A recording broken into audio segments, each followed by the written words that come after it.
এই যে কপালটা দেখছেন, হাসবুনাল্লাহু ওয়া নি'মাল ওয়াকিল নি'মাল মাওলা ওয়া নি'মাল নাসির।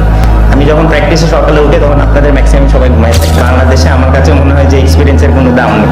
একটা দিন আপনি সেঞ্চুরি করেন তখন একমাত্র বাংলাদেশে আমি দেখেছি। আমি ব্র্যাডম্যানের চেয়ে অনেক বড় প্লেয়ার হয়ে যায়, আবার 2-3 যখন রান করুন না তখন দেখা যায় যে হ্যাঁ গর্তের মধ্যে ঢুকে যায়। ইন্টারন্যাশনাল ক্রিকেটের আজকের মুশফিককে তৈরি হতে সময় লেগেছে প্রায় 17 বছর। দেশের ক্রিকেটকে ভরসা দিতে পেরেছেন বলেই নামের সঙ্গে লেগেছে মিস্টার ডিপেন্ডেবল তকমা। এত কিছু দেওয়ার পরও সমালোচনা পিছু ছাড়ে না। মুশফিকের কথাতেই পরিষ্কার মনের কোণে জমা আছে কষ্টের মেঘ। মুশফিকুর রহিমের দেশের ক্রিকেটকে দেওয়ার এখনো আরো অনেক কিছু আছে, এই কথাটা বলতে আবারও বাধ্য হচ্ছি। যে ধরনের ব্যাটিং শেপে তিনি আছেন, আমার কাছে মনে হয় যে টপ ক্লাস ব্যাটিং শেপের ব্যাটিং করছেন। এই লোকটার এখনো দেশের ক্রিকেটকে অনেক কিছু দেওয়ার আছে।